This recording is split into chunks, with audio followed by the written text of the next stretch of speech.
galera do oitavo ano, professora Simone Cassiari, de Ciências, passando por aqui para mais uma correção das atividades do PET.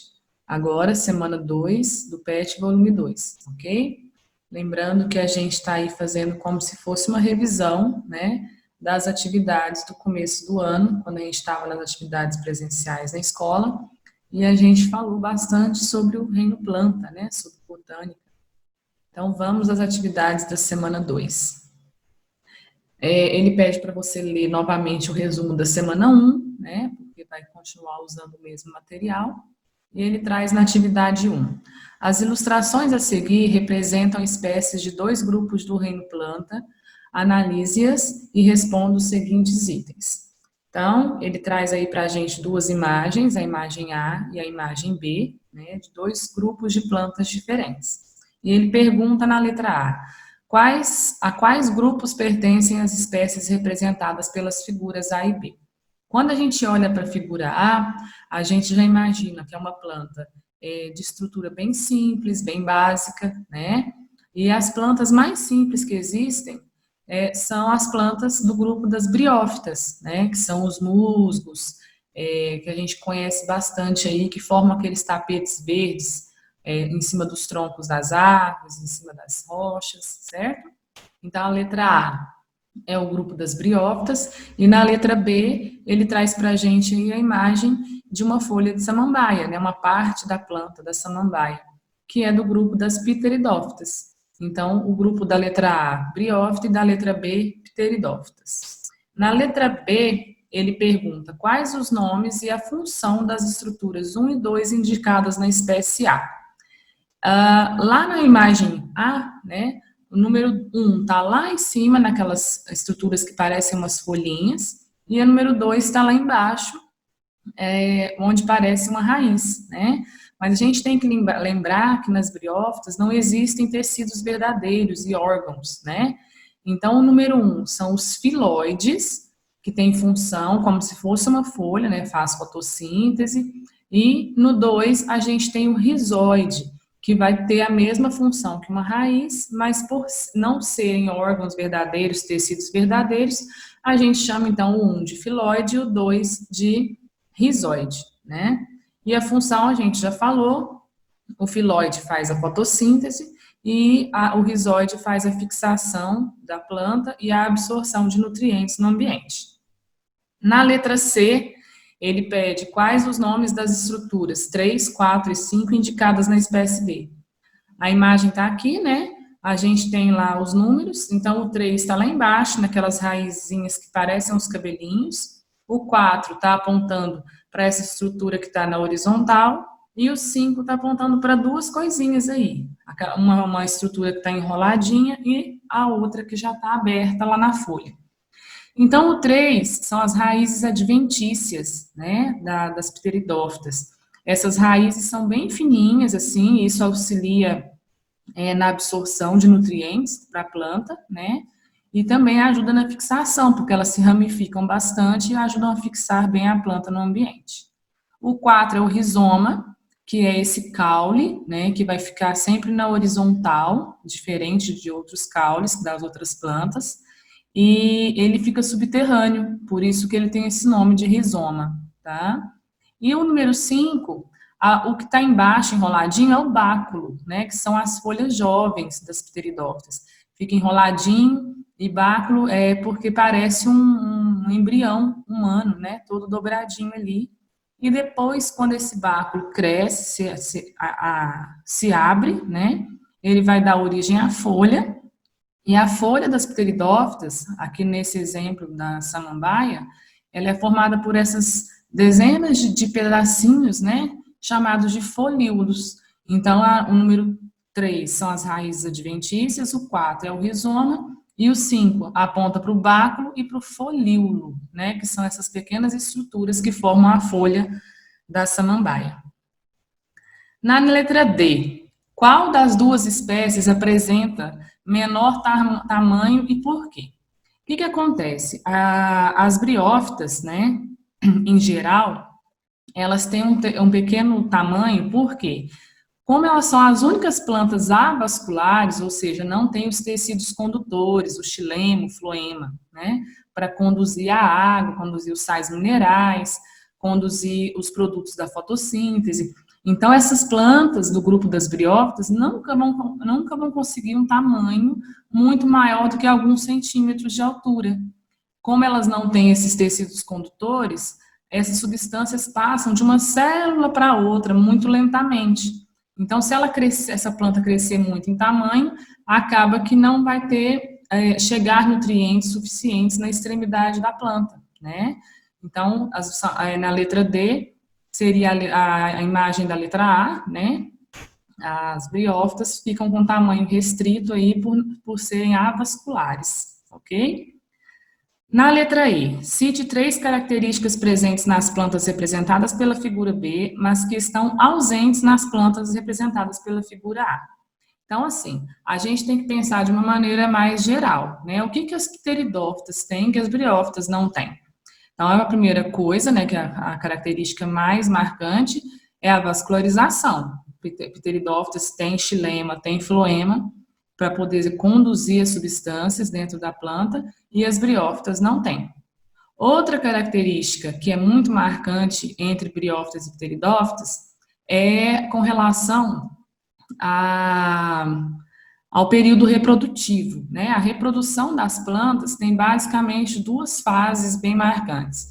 O esporófito, que é aquela parte da planta que produz os esporos, e o gametófito, que é a parte da planta que produz os gametas.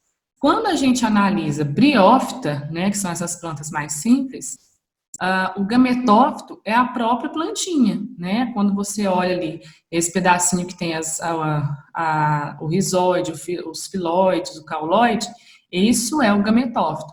Porque na extremidade dessa planta são formados os gametas, né? Os anterozóides e as zoosferas. E o esporófito só vai se formar quando depois da fecundação, né, quando o anterozóide fecunda a oosfera, e vai crescer uma haste, né, e na ponta dessa haste existe uma cápsula que vai produzir esporos. Os esporos são produzidos, eliminados no ambiente, e o esporófito morre, tá? Então, nas briófitas, o gametófito é a fase predominante, e o esporófito é uma fase rápida, né? Já nas pteridófitas é o contrário. Quando a gente vê a samambaia ou a avenca, que a avó, a mãe tem aí para enfeitar a garagem de casa, alguma coisa nesse sentido, o que você está vendo ali é o próprio esporófito. Como é que a gente sabe disso? Na época da produção de esporos, se você olhar por baixo da folha da samambaia, você vê aquele monte de pontinhos, né, amarronzados. Ali são os esporângios, onde estão guardados os esporos dessa planta. Então, aquela planta que a gente vê é o esporófito. E quando os esporos caem no ambiente e germinam no ambiente, vai dar origem a um gametófito, né, que é muito rápido. O gametófito surge ali a partir da germinação do esporo, produz os gametas e logo ele degenera. Os gametas, o anterozóide fecunda também a oosfera e dá origem a um novo esporófito, tá? Então, nas briófitas, a fase predominante é o gametófito, e nas pteridófitas a fase dominante é o esporófito, tá? Vamos lá para mais uma questão. 2. Com relação ao habitat, quais são as semelhanças entre briófitas e pteridófitas? Então, esses 2 grupos, eles têm uma semelhança muito grande com relação ao local onde eles vivem, né? Que sempre tem que ser úmido e sombreado. Por quê? Nesses 2 casos, tanto em briófitas como em pteridófitas, os gametas masculinos, eles são flagelados, eles têm como se fosse uma cauda para poder nadar, né? E para poder alcançar o gameta feminino, que é a oosfera, e fazer a fecundação. Então, para isso, esses 2 grupos de plantas estão diretamente relacionados a ambientes com uma determinada quantidade de umidade, justamente para que o gameta masculino possa, né, se locomover até alcançar o gameta feminino. Então, sempre briófitas e pteridófitas são encontrados em ambientes com uma determinada quantidade de umidade e geralmente sombreados. Na número 3, ele traz para a gente aí 4 imagens, né? Então, as fotografias a seguir mostram espécies de quatro representantes do reino planta. Então, a gente tem A, B, C e B, certo? Na letra A, pergunta a qual grupo pertence cada uma das espécies. Quando você olha lá na letra A, você vê que tem a presença de frutos, né? Parece uma maçã, mas eu não consegui identificar direitinho se é, não. Ah, lá, tá lá na legenda tá escrito, nova maçã desenvolvida. Então, é um pezinho de maçã, uma macieira. No segundo, é um musgo, né, visto assim bem de perto, lembrando que na letra B aqui a imagem está bem ampliada. Na letra C, a gente está vendo os estróbilos, né, e na letra D, a gente está vendo as folhinhas ali, que parece uma samambaia, né. Aí ele pergunta qual o grupo de cada um. A letra A, então, planta que tem fruto são só as pertencentes ao grupo das angiospermas. Então, a letra A é angiosperma. A letra B, que são essas plantinhas pequenininhas, muito simples, e que aqui está ampliado, são as briófitas. Na letra C, as plantas que têm as sementes nesse formato, né, de estróbilo aí, que são sementes desprotegidas, que a gente chama de sementes nuas, são gimnospermas. E na letra D, a gente tem a folhinha da samambaia representando o grupo das pteridófitas. Então, ficou angiospermas, briófitas, gimnospermas e pteridófitas. Na letra B, indique a provável ordem cronológica de aparecimento desses grupos no planeta Terra, de plantas na Terra. As mais simples vieram primeiro, provavelmente, né, na evolução desse grupo do reino das plantas. Então, as briófitas vieram primeiro, que é a letra B. Depois surge a vascularização, né, o xilema, o floema. Aí vem a letra D, que são as pteridófitas. Depois vem o surgimento da semente, né, que é lá em C, nas gimnospermas. E depois vem a estrutura para proteger a semente, que é o fruto. Então, é a letra A, angiosperma. Então, ficou na ordem B, D, C e A. Depois ele pergunta na letra C. Entre os grupos vegetais em questão, um deles é encontrado em ambientes úmidos e sombreados. Cite uma característica desse grupo que justifique seu pequeno tamanho. A gente já comentou, né, que esse grupo é o grupo das briófitas e o tamanho deles, né, eles são pequenos pelo fato de serem avasculares, ok? Então, essa falta de vascularização não permite que as briófitas cresçam muito em tamanho. Na letra D, qual dos grupos vegetais estudados apresenta como novidade evolutiva o aparecimento dos vasos condutores? Qual é a relação entre essa novidade e o ambiente em que esses vegetais se desenvolvem? Então, quando a gente fala de vascularização, a gente está falando do surgimento do xilema e do floema, né? Essa característica surgiu a partir das pteridófitas. Então, o grupo, né, o vegetal onde essa novidade evolutiva surge primeiro são as pteridófitas, e a relação entre o surgimento da vascularização e o ambiente que esses vegetais se desenvolvem. Eles acabam, o surgimento do xilema e do floema acabam permitindo que essas plantas ganhassem bastante tamanho, né? A gente tem aí um exemplo de pteridófita, como o samambaiaçu, que pode alcançar vários metros de altura, e ele continua dependente de água para a reprodução, porque lembrando que os anterozoides precisam se locomover, mas as pteridófitas já conseguem viver em ambientes onde não tenha tanta umidade assim, né? Tem a dependência para a reprodução, mas já consegue fazer o transporte da água, dos sais minerais, mais tranquilamente pela presença dos vasos condutores. Na letra E, quais dos grupos vegetais estudados necessitam de água para a reprodução? Explique o papel da água nesse processo. A gente já comentou, né? Briófitas e pteridófitas são dependentes da água para a reprodução, porque o gameta masculino, que é o anterozoide, ele possui flagelo para se locomover, então ele precisa da água para poder alcançar o gameta feminino, que é a oosfera, certo? Na letra F, Em quais grupos a polinização é uma etapa de reprodução? Explique o papel da água nesse processo. Então, a polinização, ela só vai acontecer naqueles dois grupos que têm sementes, né? A gente tem lá as gimnospermas e as angiospermas, tá? A polinização nas gimnospermas, ela geralmente é feita pelo vento, né? A nemofilia, que a gente chama. O vento bate, né, na planta e acaba levando os grãozinhos de pólen para poder fazer a fecundação e dar origem às sementes. Já nas angiospermas, a maior parte da polinização é feita através de animais, né? Insetos, como abelhas, borboletas, a gente tem também pássaros, morcegos, né?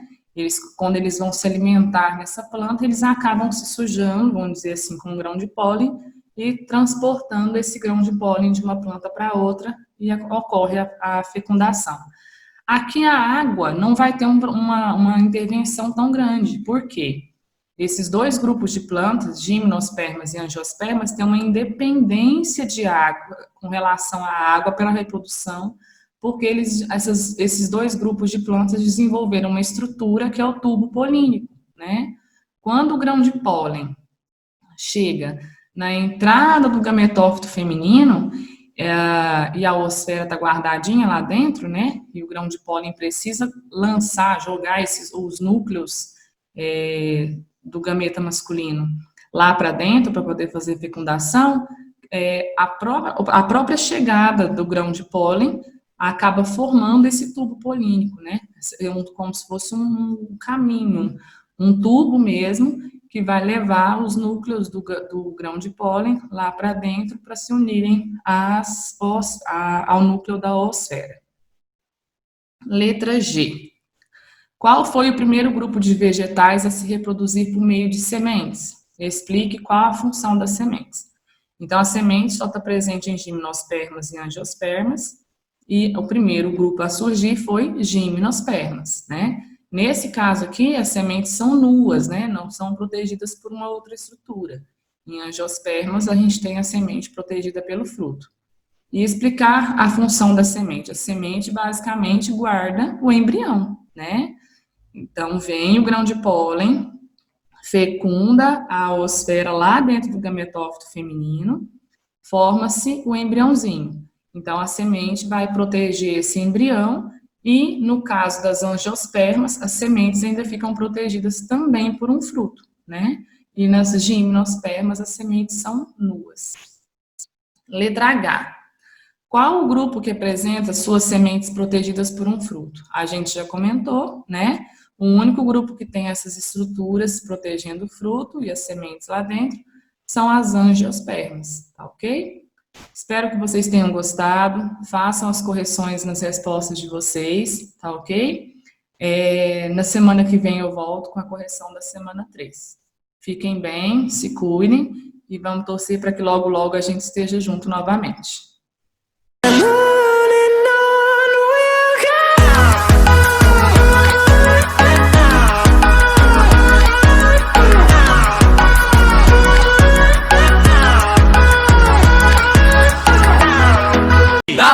É sério, dá like, por favor.